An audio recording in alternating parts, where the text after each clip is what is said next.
Hello friends, मैं हृदय स्वागत करता हूं आपका अपने यूट्यूब चैनल हृदयानंद भारद्वाज पर।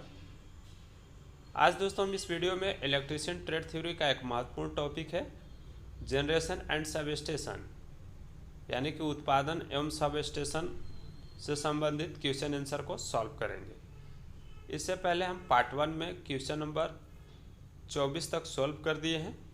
आज का यह वीडियो पार्ट 2 है, जिसमें हम 24 के बाद से नेक्स्ट क्वेश्चन को सॉल्व करेंगे। तो पार्ट 1 का लिंक जो है डिस्क्रिप्शन में दे दिए हैं। अगर आप उस वीडियो को नहीं देखें हैं तो प्लीज़ ज़रूर उसे भी देख लीजिए, ताकि आपको नेक्स्ट क्वेश्चन समझने में कोई प्रॉब्लम ना हो। तो आइए बिना देर किए वीडियो को शुरू कर ही लेते हैं। और चैनल को सब्सक्राइब नहीं किए हैं तो प्लीज़ ज़रूर कर लीजिए, क्योंकि हमारे चैनल पर ITI से रिलेटेड हर अपडेट आपको दी जाती है। तो आइए नेक्स्ट क्वेश्चन आज क्वेश्चन नंबर 25 से सॉल्व करते हैं। क्वेश्चन नंबर 25 में पूछा गया है स्टीम शक्ति संयंत्र में एयर प्री हीटर का क्या कार्य है। तो इसके भी 4 ऑप्शन दिए हुए हैं। चारों ऑप्शन को आइए देखते हैं क्या क्या ऑप्शन में दिया गया है।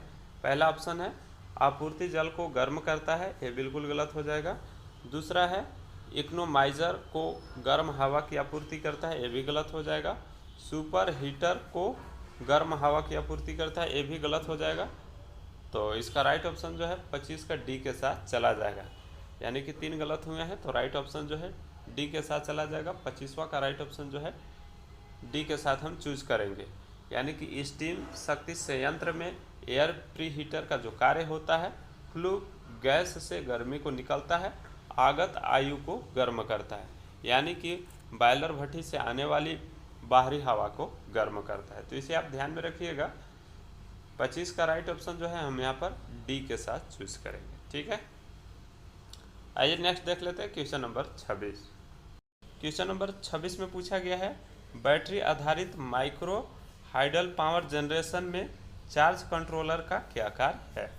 तो इसके भी 4 ऑप्शन दिए हुए हैं। यहाँ पर आपसे पूछा गया है जो माइक्रो हाइडल पावर जनरेशन होता है उसमें चार्ज कंट्रोलर का क्या कार्य होता है, जो कि बैटरी पर आधारित होता है। तो इसके भी 4 ऑप्शन दिए हुए हैं। पहला है ओवर वोल्टेज को नियंत्रित करता है, गलत हो जाएगा। बैटरी से टरबाइन को डिस्कनेक्ट करता है, ये भी गलत हो जाएगा। बैटरी को ओवर चार्जिंग से रोकता है, तो करेक्ट आंसर यहाँ पर चार्जिंग हो जाएगा। यहाँ पर ऑप्शन डी भी गलत हो जाएगा, यानी कि जो माइक्रो हाइडल पावर जनरेशन में जो चार्ज कंट्रोलर का कार्य होता है वो बैटरी को ओवर चार्जिंग से रोकना। तो राइट ऑप्शन यहाँ पर हम सी के साथ चूज करेंगे। जैसा कि इसका नाम से भी पता चलता है कि चार्ज को कंट्रोल करता है, यानी कि ओवर चार्जिंग से बचाता है, रोकता है, ठीक है। तो करेक्ट आंसर यहाँ पर 26 को हम सी के साथ चूज करेंगे। आइए नेक्स्ट देख लेते हैं क्वेश्चन नंबर 27। क्वेश्चन नंबर 27 में पूछा गया है किस बिजली उत्पादन संयंत्र के संचालन में अधिक विश्वसनीय है। तो इसके भी 4 ऑप्शन दिए हुए हैं। यहाँ पर आपसे पूछा गया है कि कौन सा बिजली उत्पादन जो है अत्यधिक संचालन की दृष्टि से विश्वसनीय है। तो पहला है जल विद्युत, ये गलत हो जाएगा। डीजल पावर प्लांट, ये भी गलत हो जाएगा।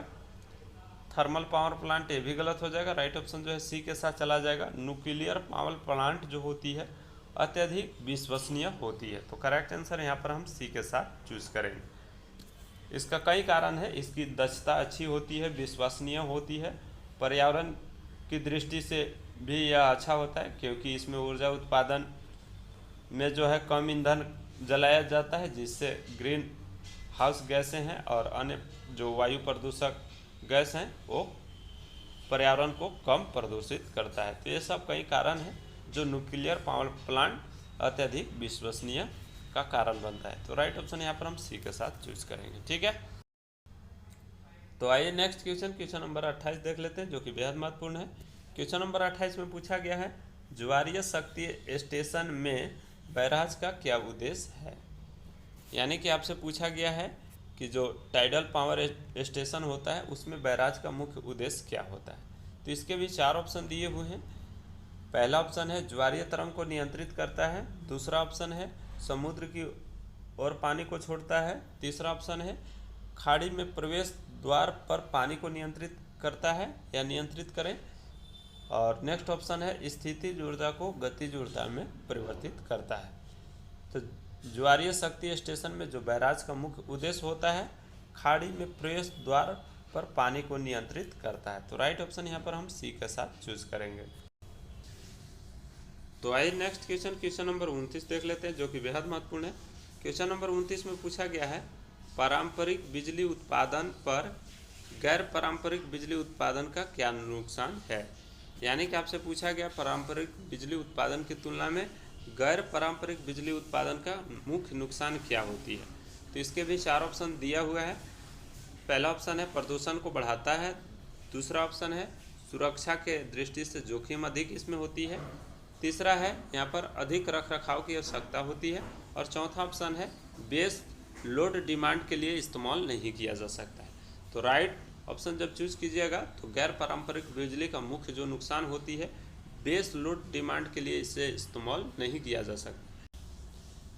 तो बेहद महत्वपूर्ण क्वेश्चन है, इसे आप ध्यान में रखिएगा। 29 का राइट ऑप्शन जो है डी के साथ चला गया। आइए अब नेक्स्ट देख लेते हैं क्वेश्चन नंबर 30। क्वेश्चन नंबर 30 में पूछा गया है, पवन शक्ति उत्पादन का प्रमुख नुकसान क्या है।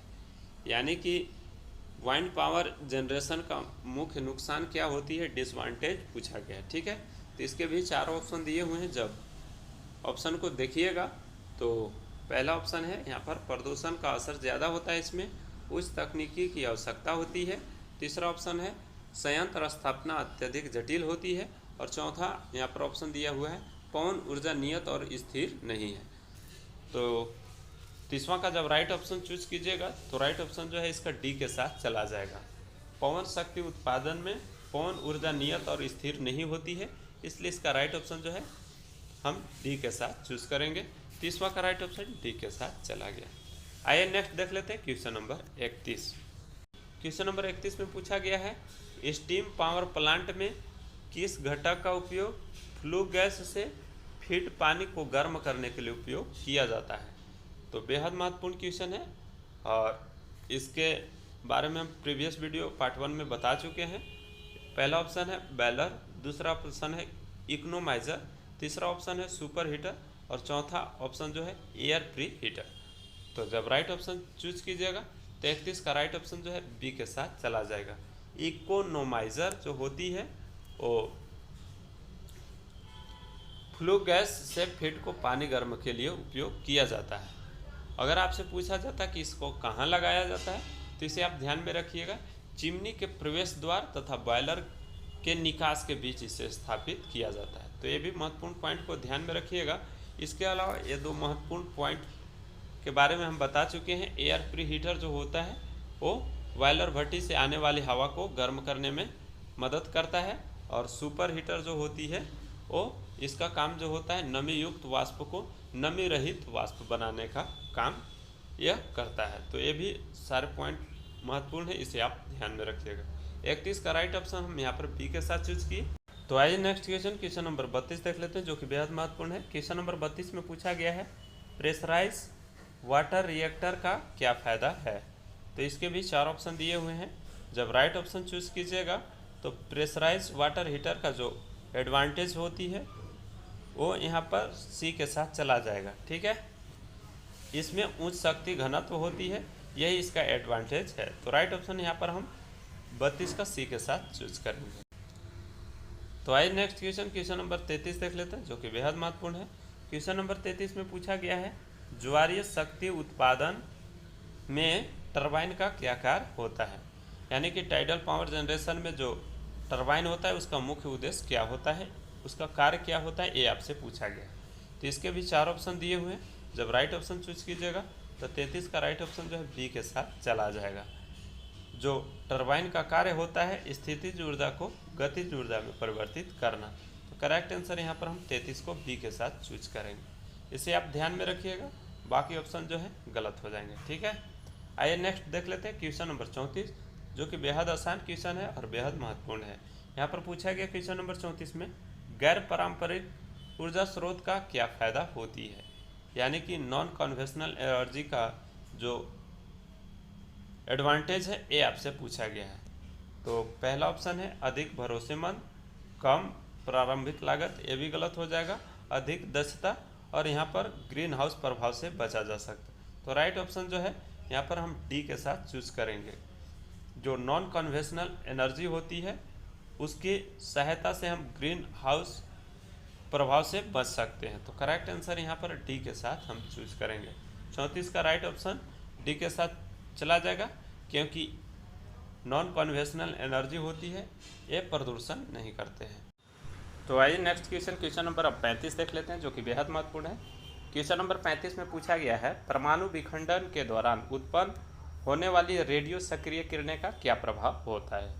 तो इसके भी 4 ऑप्शन दिए हुए हैं। पहला ऑप्शन है रिएक्टर को नुकसान पहुंचाता है, दूसरा ऑप्शन है यहाँ पर स्वास्थ्य के लिए खतरा करता है, तीसरा ऑप्शन है विखंडन के प्रक्रिया को कम करता है, और भयंकर गर्मी पैदा करती है। तो ये 4 ऑप्शन है। जब राइट ऑप्शन चूज कीजिएगा तो 35 का राइट ऑप्शन जो है, परमाणु विखंडन के दौरान जो उत्पन्न होने वाली रेडियो सक्रिय किरणें होती है वो स्वास्थ्य के लिए हानिकारक होती है, स्वास्थ्य के लिए खतरा होती है, इसलिए इसका राइट ऑप्शन जो है बी के साथ हम चूज करेंगे। तो 35 का राइट ऑप्शन बी के साथ चला गया। आइए नेक्स्ट देख लेते हैं क्वेश्चन नंबर 36 में पूछा गया है, पानी से बहने वाली स्थितिज ऊर्जा को बिजली उत्पन्न करने के लिए गतिज ऊर्जा के रूप में कैसे परिवर्तित किया जाता है। तो इसके भी 4 ऑप्शन दिया हुआ है। पहला ऑप्शन है अधिक मात्रा में पानी का भंडारण करके, दूसरा ऑप्शन है पानी की नहर से सर्ज टैंक का उपयोग करके, तीसरा ऑप्शन है अल्टरनेटर ड्राइव करने के बाद पानी को टरबाइन में उपयोग करके, और नेक्स्ट ऑप्शन जो है डी में पेन स्टोव के माध्यम से ऊंच हेड बना करके। तो ये 4 ऑप्शन में से जब राइट ऑप्शन चूज कीजिएगा तो 36 का राइट ऑप्शन जो है डी के साथ चला जाएगा। ध्यान में रखिएगा, पेन स्टोव के माध्यम से इसे स्थितिज ऊर्जा बिजली उत्पन्न करने के लिए गतिज रूप में बदला जाता है। तो राइट ऑप्शन यहाँ पर हम 36 को डी के साथ चूज किए। तो आइए नेक्स्ट क्वेश्चन नंबर 37 देख लेते हैं, और यह क्वेश्चन जो है बेहद महत्वपूर्ण है और बेहद आसान भी है। यहाँ पर पूछा गया है, यदि प्रकाश की तीव्रता कम है तो सौर सेल का क्या होगा। तो इसके भी 4 ऑप्शन दिए हुए हैं। यदि प्रकाश की तीव्रता कम होती है तो क्या होगा ये बताना है। तो आउटपुट बढ़ता है, दूसरा ऑप्शन है आउटपुट घटता है, आउटपुट वही रहता है, और चौथा ऑप्शन है सेल में कोई आउटपुट नहीं होगा। तो ये 4 ऑप्शन है। जब राइट ऑप्शन चूज कीजिएगा तब प्रकाश की तीव्रता घटने के साथ उसका जो आउटपुट मान है वो भी घटता है। तो राइट ऑप्शन जो है 37 का हम बी के साथ चूज करेंगे। तो ध्यान में इसे रखिएगा, यदि प्रकाश की तीव्रता घटती है तो उसका आउटपुट कम भी मान घटेगा, अगर बढ़ता है तो बढ़ेगा। ठीक है, तो राइट ऑप्शन यहाँ पर 37 का बी के साथ चूज किए। आइए नेक्स्ट, और इस वीडियो का आखिरी क्वेश्चन नंबर 38 देख लेते हैं। क्वेश्चन नंबर 38 में पूछा गया है, यदि प्रकाश की तीव्रता अधिक है तो सौर सेल पर आउटपुट वोल्टेज क्या होगी। तो अभी हम आपको ऊपर में ही बताएं कि यदि प्रकाश की तीव्रता बढ़ती है तो सौर सेल का आउटपुट वोल्टेज का भी मान बढ़ेगा। तो राइट ऑप्शन यहाँ पर बी के साथ चूज करेंगे। तो ये हम ऑलरेडी आपको 37 में ही बता चुके हैं। तो ये आज का क्वेश्चन आंसर था। इस टॉपिक से बस इतना ही क्वेश्चन आंसर इम्पोर्टेंट थे। इसका हम PDF अपने टेलीग्राम पर दे देते हैं। आप इसे अगर डाउनलोड करना चाहते हैं तो टेलीग्राम ग्रुप का लिंक जो है डिस्क्रिप्शन में दिया हुआ है। तो आप ज्वाइन नहीं किए हैं तो वहाँ से ज्वाइन करके इसे डाउनलोड कर लीजिए। इसके अलावा कोई डाउट होता है तो लिखिए कमेंट बॉक्स में, मैं आपका ज़रूर रिप्लाई करूँगा। तो मिलते हैं फिर नेक्स्ट वीडियो में नई जानकारी के साथ। तब तक के लिए अपना ख्याल रखिए। जय हिंद।